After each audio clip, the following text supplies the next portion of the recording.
नमस्कार, मैं आपका स्वागत करता हूं आप ही के यूट्यूब चैनल केवीएस टुडे पर।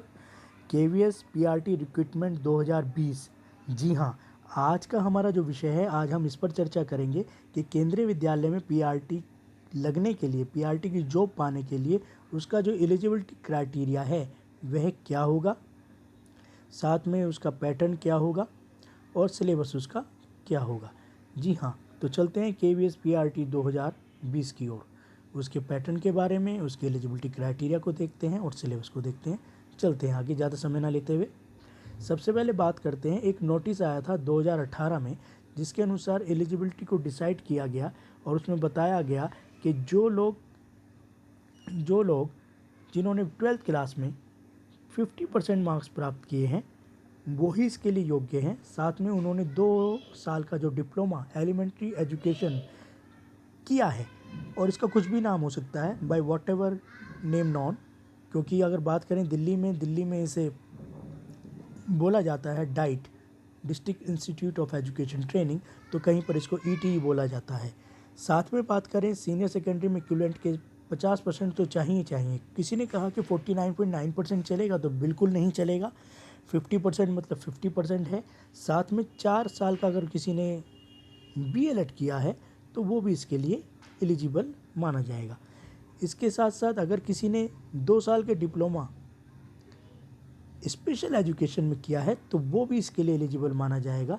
और साथ में ग्रेजुएशन अगर उसने की है, यदि किसी ने ग्रेजुएशन में एटलीस्ट 50% मार्क्स और साथ में बीएड उसने किया है तो वो भी एलिजिबल माना जाएगा पीआरटी की जॉब्स के लिए।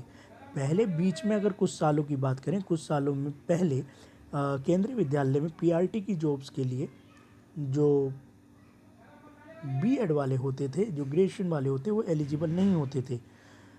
2 साल का जिन्होंने डिप्लोमा किया होता था, ईटी या डाइट जिसको हम बोलते हैं, वो ही एलिजिबल होते थे। लेकिन 2018 के बाद ये लोग एलिजिबल हो चुके हैं।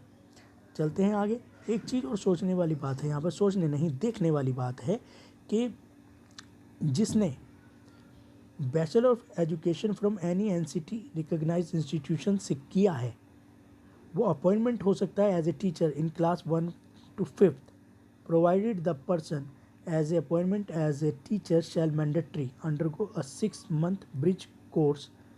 उसको करना पड़ेगा। कहने का मतलब ये है कि जिसने भी बैचलर ऑफ एजुकेशन में एनसीटीई के द्वारा किया है वो 1 to 5th यानी पीआरटी की जॉब्स के लिए एलिजिबल तो है और वो अपॉइंट भी हो जाएगा, परंतु उसको एक 6 महीने का ब्रिज कोर्स जो कि एनसीटीई के द्वारा ही रिकॉग्नाइज किसी संस्था से उसको करना पड़ेगा, वो भी अपॉइंटमेंट होने के 2 साल के अंदर उसको करना पड़ेगा, तो वो मान्य माना जाएगा। इसके साथ साथ क्वालिफाइड उसको होना चाहिए, सीटेट का एग्ज़ाम जो होता है उसका क्लियर होना चाहिए, जो कि गवर्नमेंट ऑफ इंडिया कराती ही है। उसका एग्ज़ाम हर 6 महीने में होता है। और साथ साथ proficiency in teaching through Hindi and English media, यानी कि उसको दोनों ही लैंग्वेज में उसको थोड़ा पारंगत होना चाहिए। इसके साथ साथ डिज़ायरेबल जो है कंप्यूटर, यानी कि एक डिज़ायरेबल है परंतु फिर भी इसकी नॉलेज होनी चाहिए कंप्यूटर की, क्योंकि कंप्यूटर के बिना कोई भी काम नहीं होता। और यदि आज की बात करें तो केंद्रीय विद्यालय में अधिकतर जितने भी काम हैं, चाहे वो पढ़ाने से लेकर है, फीस से लेकर है और रिजल्ट बनाने से लेकर है, सारे ही ऑनलाइन होते हैं। तो ये नॉलेज भी होना ज़रूर चाहिए। चलते हैं आगे।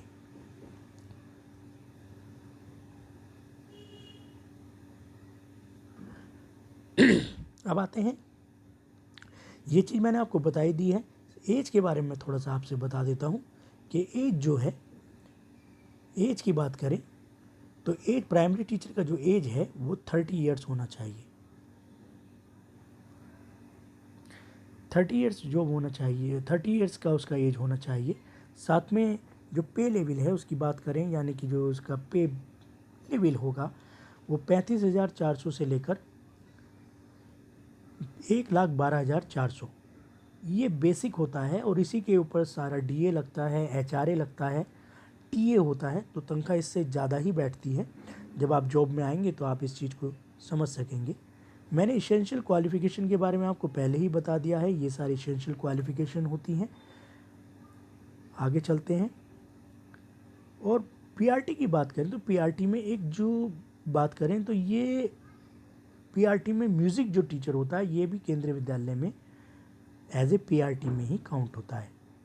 इसकी अगर बात करें तो सीनियर सेकेंडरी स्कूल सर्टिफिकेट में इसको भी 50% मार्क्स चाहिए, यानी कि 12th क्लास में इसको भी 50% मार्क्स चाहिए। और या इसको it is equivalent and bachelor degree in music और equivalent from a recognised university. और कॉम्पिटेंसी इसको चाहिए इंग्लिश और हिंदी दोनों में। और कंप्यूटर की बात करें तो कंप्यूटर की इसको चाहिए नॉलेज, जो कि डिज़ायरेबल है। चलते हैं आगे।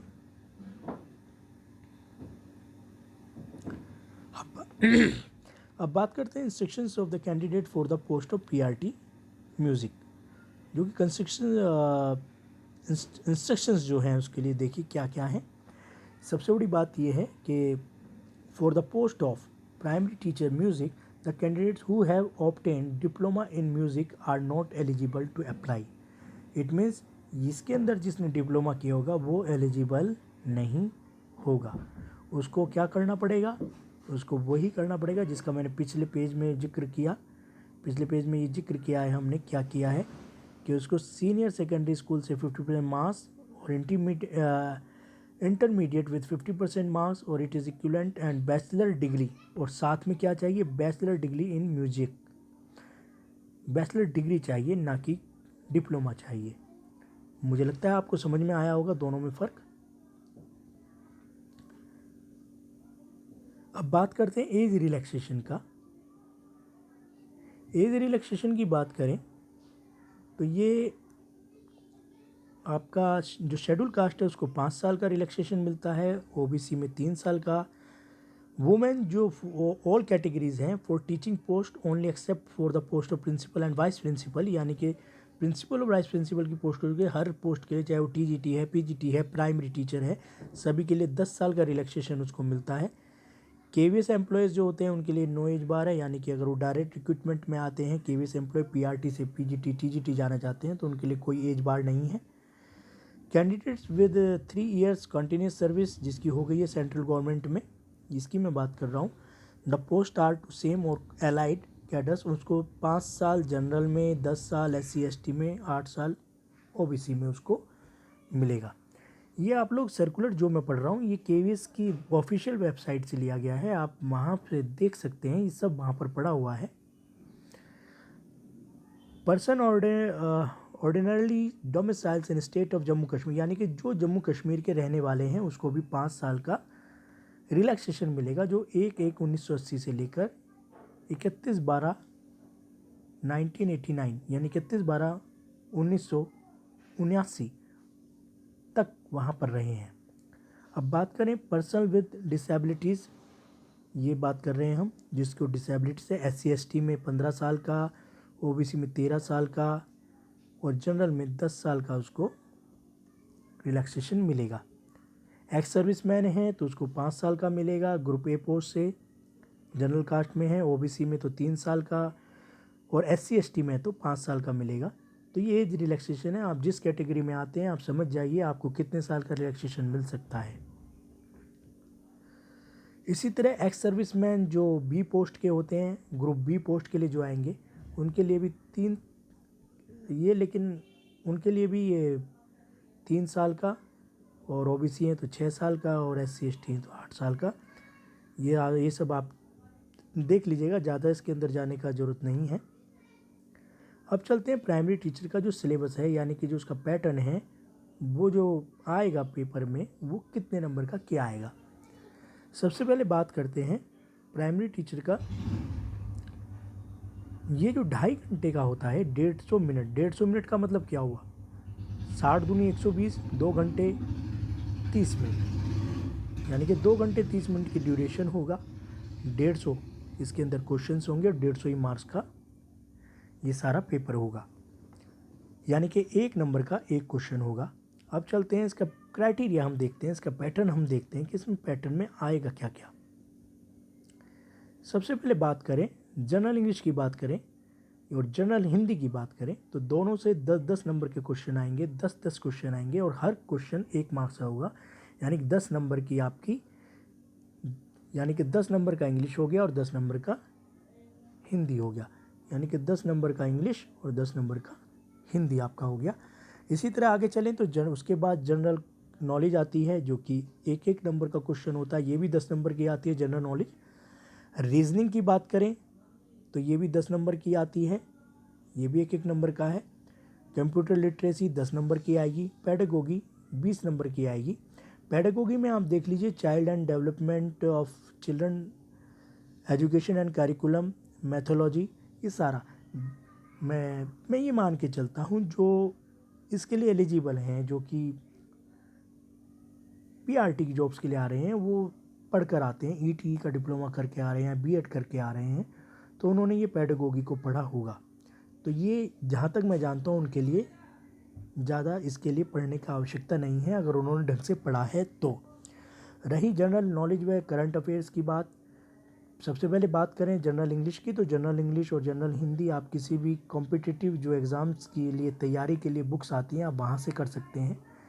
इंग्लिश में क्या क्या आएगा, ये एंटेनियम्स हो सकते हैं, सिनोनिम्स हो सकते हैं, वन वर्ड्स हो सकते हैं, फ्रेजेस हो सकते हैं, फिलिंग द ब्लैंक्स हो सकते हैं, पैसेज हो सकता है, ये इनमें से आएगा। हिंदी में भी अगर बात करें तो यही सब आएगा, विलोम शब्द, पर्यायवाची शब्द, रिक्त स्थानों की पूर्ति कीजिए, अनुच्छेद आएगा जिसमें से क्वेश्चन आंसर आपको प्रश्न उत्तर पूछे जाएंगे, वो आपको जवाब देने पड़ेंगे। कंप्यूटर लिटरेसी के लिए आपको थोड़ा बहुत ज्ञान होना चाहिए, बेसिक नॉलेज तो आप कर सकेंगे, और नहीं है तो आप उसके लिए पढ़िए, बहुत सारी किताबें मार्केट में उपलब्ध हैं। साथ में पेडागोगी की बात करें, इसमें चाइल्ड डेवलपमेंट है, एजुकेशन एंड करिकुलम है, मैथोलॉजी है, तो ये सब आपको कहाँ मिलेगा, ये सब आप पढ़ चुके हैं, अपनी ही पुरानी जो किताबें हैं उनको पढ़ सकते हैं। अगर बात करें तो इसके लिए NIOS और इग्नो की बहुत अच्छी किताबें आती हैं, जो कि पेडागोगी के बारे में बहुत अच्छी नॉलेज उससे आपको मिल जाएगी, वहाँ से भी आप पढ़ सकते हैं। इससे अलग कॉम्पिटिटिव एग्ज़ाम्स की तैयारी के लिए भी पेडागोगी से संबंधित बहुत सारी किताबें मार्केट में उपलब्ध हैं। आगे चलते हैं और बात करते हैं, और 80 नंबर का आपका सब्जेक्टिव आएगा। यानी ये जो आपका पेपर है प्राइमरी का, ये आपका 2 भागों में डिवाइड है, एक तो आपका जनरल पार्ट्स हो गया और दूसरा हो गया सब्जेक्टिव पार्ट्स। यानी जो जनरल पार्ट्स है ये आपका 70 नंबर का आएगा, और सब्जेक्टिव पार्ट्स जो है आपका 80 नंबर का आएगा, और दोनों मिला के आपका 150 मार्क्स का ये पेपर होगा। तो इस तरीके से ये 150 मार्क्स का पेपर है, 150 मिनट हैं, 150 क्वेश्चन इसके अंदर होंगे, एक एक नंबर का एक क्वेश्चन होगा। चलते हैं आगे। इसके बाद जो बात होती है इंटरव्यू के, इसके अंदर कितने मार्क्स होते हैं, 60 मार्क्स होते हैं। The final merit list will be based of the performance of candidates in written test and interview. The weightage of written test and interview will be 85-15, यानी कि 85% आपका जो आपका रिटन एग्ज़ाम होता है उसका वेटेज फाइनल में लिया जाता है, और 15% आपके इंटरव्यू का, जो कि इंटरव्यू आपने दिया है उसका वेटेज लिया जाता है, और टोटल मिला के दोनों को जो मेरिट बनती है उस मेरिट के आधार पर सिलेक्शन होता है। आप समझ गए होंगे, यानी कि रिटन एग्ज़ाम का कितना ज़्यादा वैल्यू है ये आप समझ के चलिए। अभी वैकेंसी आने में टाइम है, आप यकीन मानिए अगर अभी से आप लगते हैं इसकी तैयारी में तो निश्चित ही आप सफल हो पाएंगे। चलते हैं आगे चलते हैं। प्राइमरी टीचर्स जो म्यूज़िक है उसकी बात करें हम, क्योंकि ये भी पीआरटी में ही काउंट होता है। इसका भी 150 मिनट का पेपर होता है, 150 ऑब्जेक्टिव क्वेश्चन आते हैं, 150 मार्क्स का होता है। जनरल हिंदी और जनरल इंग्लिश दोनों उसी तरीके से हैं जो नॉर्मल पीआरटी के होते हैं, ये भी 10-10 नंबर के आते हैं।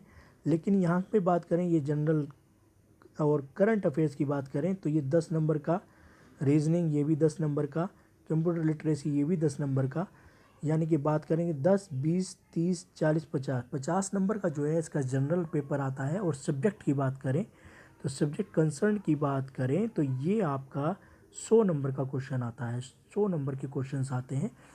तो ये करंट अफेयर्स के लिए मैं एक बात बताना चाहता हूँ, करंट अफेयर्स के लिए सबसे आसान और सबसे बढ़िया तरीका जो है वो है अखबार पढ़ना, न्यूज़पेपर पढ़ना। तो आप न्यूज़पेपर पढ़ेंगे तो आपका ज़रूर रिटर्न का तैयारी हो जाएगा, जो कि करंट अफेयर्स के बारे में बात कर रहे हैं। उससे अलग बात करें तो ये आपका द फाइनल मेरिट जो लिस्ट है इसकी, वो based of the performance of the candidate in written performance test and interview.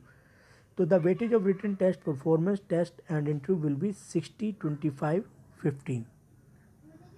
यानी कि 60 लिया जाता है, उसके बाद 25 और 15 का ये रेशो होता है। 60, 25, 50 का 15 का रेशो होता है। और ये किस में होता है? रिटन टेस्ट में, परफॉर्मेंस टेस्ट जो होगा इसका एक, और इंटरव्यू, इन तीनों को मिलाकर होता है।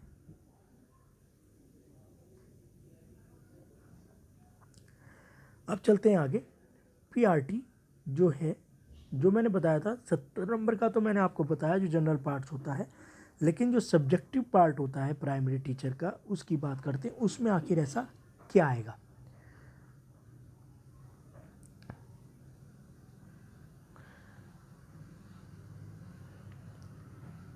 प्राइमरी टीचर की बात करें ये 4 भागों में डिवाइड होगा सब्जेक्टिव।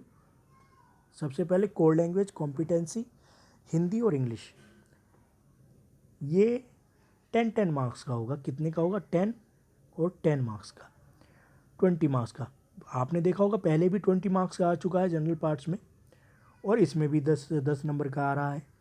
तो इन दोनों के लिए आपको अलग से तैयारी करने की ज़रूरत नहीं है। आप एक ही बुक से इन दोनों की तैयारी कर सकते हैं, क्योंकि वही उसमें आएगा और वही उसमें आएगा।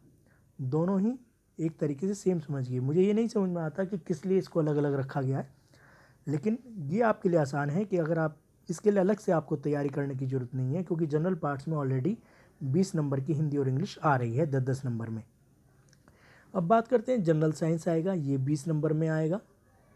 जनरल मैथ्स आएगा, ये 20 नंबर में आएगा। एनवायरमेंटल स्टडीज़ आएगा, ये 20 नंबर में आएगा। इस तरीके से 20 नंबर का ये हो गया आपका, 20 ये, 20 ये, 20 ये, इस तरीके से मिला के आपका ये पूरा 80 नंबर का हो गया। अब बात करते हैं कोर लैंग्वेज कॉम्पिटेंसीज की बात करते हैं। तो कोर लैंग्वेज कॉम्पिटेंसी में आता क्या है? मैंने आपको पहले भी बताया है, तो लेकिन अब दोबारा बता देता हूँ। ये दो core language competence, the candidate should have adequate understanding of English and Hindi language to deal with the students of elementary classes. The ability to comprehend the text and express them effectively in writing orally will be measured through written test and interview.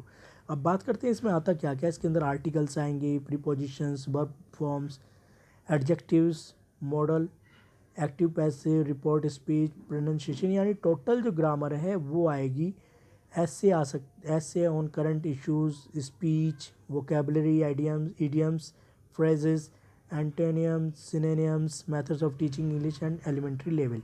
इसके अंदर जैसे मैं बताऊं, जैसे आपने paper आप exam देखिएगा competitive exam, उसमें तो जो उसके अंदर जो पैटर्न होता है वो इसमें आएगा। वन वर्ड आ सकता है, फ्रेजेस आ सकते हैं, एरर आ सकता है, सेंटेंस में एरर आ सकते हैं, तो वो सब आपको सॉल्व करने होते हैं। ऑब्जेक्टिव पेपर होता है। आगे चलते हैं हिंदी पाठ्यक्रम। हिंदी के पाठ्यक्रम में क्या आएगा? हिंदी के पाठ्यक्रम में भी वही आएगा जो इंग्लिश के पाठ्यक्रम में आएगा, कि वही भाषा, संज्ञा, सर्वनाम, विशेषण, क्रिया, अवयव, लिंग, पुल्लिंग, विपरीतार्थक शब्द, उपसर्ग, प्रत्यय।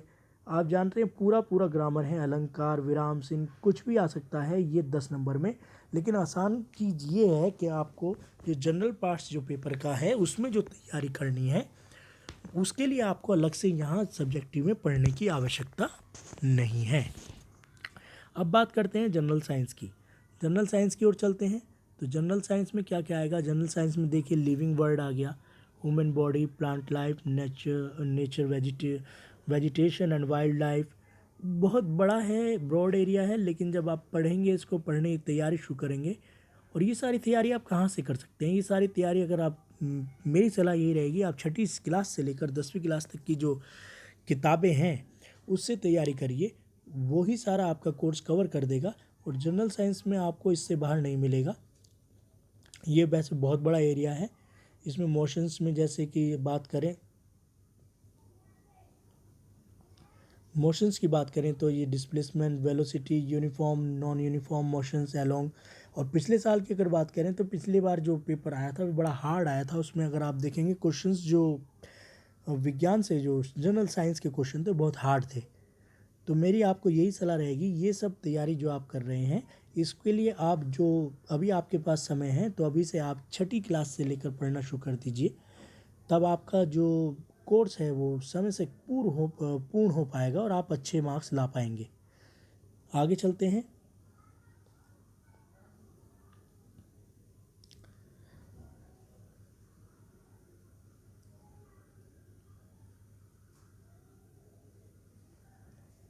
उसके बाद ये जनरल मैथ्स की बात करें तो जनरल मैथ्स के लिए भी मेरी आपको यही सलाह रहेगी कि आप छठी से लेकर 10वीं तक का जो मैथ्स है उसको धीरे धीरे करिए, अन्यथा 9वीं से 10वीं तक का तो करिए ही करिए।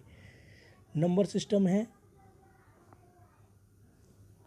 प्लेस वैल्यू आएगी, यूज़ ऑफ सिंबल्स आ सकते हैं, प्रॉब्लम्स ऑन नंबर ऑपरेशंस आ सकती हैं, मल्टीपल्स फैक्टर्स आ सकते हैं, एचसीएफ एलसीएम।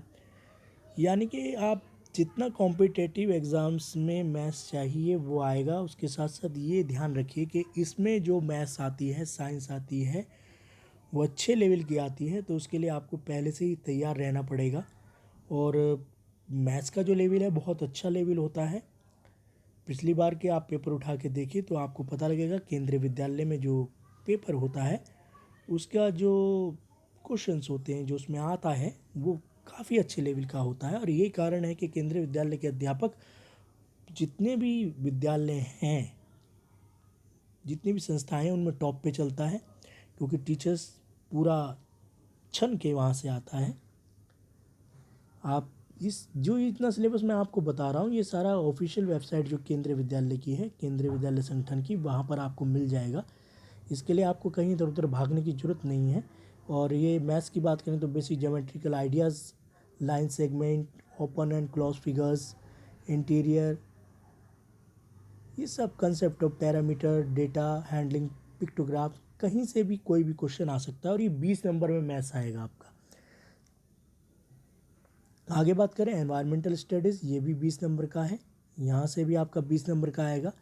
इसके अंदर ये कुछ कुछ मिलता जुलता है साइंस से, लेकिन इसके अंदर हमारा सब कुछ आ जाता है। जैसे डेमोक्रेसी के बारे में भी आ सकता है, local bodies, state bodies, national bodies, citizens rights in democracy, role of panchayat, Nagar Palika, health and other social services, population growth in India. जैसे सेंसस हो गया, सो सेंसस जैसे 2011 में सेंसस हुआ, उसके आधार पर क्वेश्चन पूछे जा सकते हैं। Density and growth, sex ratio, rural urban जो होता है उसके बारे में पूछा जा सकता है। कॉमन डिजीज़ जिसके बारे में पूछा जा सकता है, डेफिशिएंसी डिजीज़, कम्युनिकेबल डिजीज़ और first aid, our health services. तो इसका भी एरिया बड़ा है। और resources and development, nature resources, forest and mineral, कुछ भी इसमें पूछा जा सकता है। ज्योग्राफी से पूछा जा सकता है, इसमें हिस्ट्री भी आ सकती है। मैप के बारे में पूछा जा सकता है, मैप के बारे में, मैप रीडिंग के बारे में पूछा जाता है। Map of India, location of identification, understanding of globe with special reference to latitude, longitude and time, 5 years plans, यानी कि जो हमारे जिसे बोलते थे 5 ईयर्स प्लानिंग, जो कमीशन बैठता था, उनके बारे में पूछ सकता है। National freedom movement, cultural renaissances and social reformers of India, ये कहीं से भी पूछ सकता है, ब्रॉड एरिया है। लेकिन अगर आप, मैं पहले ही बोल रहा हूँ, अगर आप शुरू से इस चीज़ की तैयारी लेकर चलते हैं तो आपको आगे परेशानियाँ नहीं झेलनी पड़ती और आप अच्छे नंबर से मार्क्स से पास होते हैं। अगर बात करें आगे, अब बात करें ये पीआरटी म्यूज़िक की। जी हाँ, पीआरटी म्यूज़िक भी क्योंकि इसमें काउंट होता है, तो पीआरटी म्यूज़िक के लिए science of music and studies of श्रुतिज़ जिसको बोलते हैं, ये जानते होंगे उसके बारे में। जो म्यूज़िक की तैयारी कर रहे हैं, म्यूज़िक की नॉलेज रखते हैं कि इसके लिए क्या क्या चाहिए। इसमें पहले ही मैंने आपको बताया कि डिप्लोमा नहीं इसके अंदर एलिजिबल होता, यहाँ डिग्री ही चाहिए होती है 2 साल की, साथ में 12वीं क्लास के अंदर 50% marks. Study of ragas and taals, इसके बारे में नॉलेज होना चाहिए। Science of music and studies of shrutis, ये दिया हुआ है यहाँ पर। उसके बाद बात करें तो ये बायोग्राफ्स ऑफ म्यूजिशियंस, वोकल म्यूजिक्स, ये सब है, ये जानते होंगे, मुझे तो नॉलेज नहीं है इन चीज़ों की। तो आप अपना अपना इस जो है कोर्स पढ़ लीजिए। मैंने पहले ही कहा, ये सारा का सारा जितना भी आपका सिलेबस है ये केंद्रीय विद्यालय की ऑफिशियल वेबसाइट पर अवेलेबल है। आप वहाँ जाएंगे, वहाँ एम्प्लॉयमेंट नोटिस में जाइए, एम्प्लॉयमेंट नोटिस से आप सिलेबस में जाइए, वहाँ आपको ये सब मिल जाएगा। ये बहुत ब्रॉड एरिया है इसका, पीआरटी म्यूज़िक का। इसके अंदर गीत, गंधर्व सब इसके अंदर दिया हुआ, गीत, गंधर्व, देसी संगीत, अब पता नहीं क्या क्या है, कुछ साफ भी नज़र आ रहा नहीं आ रहा, क्योंकि इस तरीके से प्रिंट पड़ा हुआ था, वहाँ से मैंने डायरेक्ट वहीं से ऑफिशियल वेबसाइट से उठाया है ये सब। ये सब आपने knowledge of the following tals and different types of lacqueris and writing of tals in डुगुन टिगुन, जो भी है आप समझ रहे होंगे, मेरे को तो नॉलेज नहीं है इस चीज़ की। तो इस तरीके से ये आपका, और जैसे ये आ गया history of music and classification of raags and taals, ये सब आपको देखना होगा। और उसके साथ साथ जब पेपर आप क्लियर कर लेते हैं, ये सब आपसे पूछा जाएगा। तो इस प्रकार आपको ये सारी चीज़ें पता लग गई होंगी कि किस तरीके से आपको इसकी तैयारी करनी है। और मैं पहले ही बता दूं कि 85 और 15 का रेशो होता है पीआरटी के लिए, और उसमें आपको अपना देना ही पड़ेगा 100%, तब जाके आपका पेपर क्लियर होगा।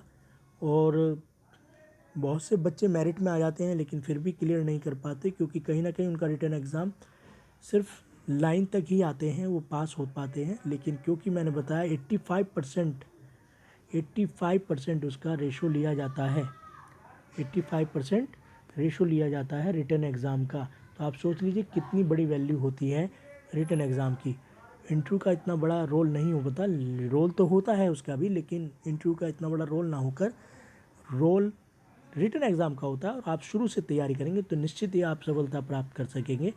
मैंने इसके अंदर आपको एलिजिबिलिटी आपकी बताई, आपका एग्ज़ाम का पैटर्न बताया कि एग्ज़ाम कितने नंबर का क्या क्या आता है, और साथ में सिलेबस आपको बताया। इन तीनों चीज़ों को मैंने पूरी तरीके से कवर करने की कोशिश की है। आशा है आप सभी को समझ आया होगा, आशा है आप सभी ने सही से समझा होगा और आप अपनी तैयारियों में लग जाएंगे, जो जो केंद्रीय विद्यालय में आने के इच्छुक हैं पीआरटी की जॉब के लिए। मेरी शुभकामनाएं उनके साथ हैं। Thanks for watching my video. अगर आपको पसंद आया हो तो कृपया इसको आप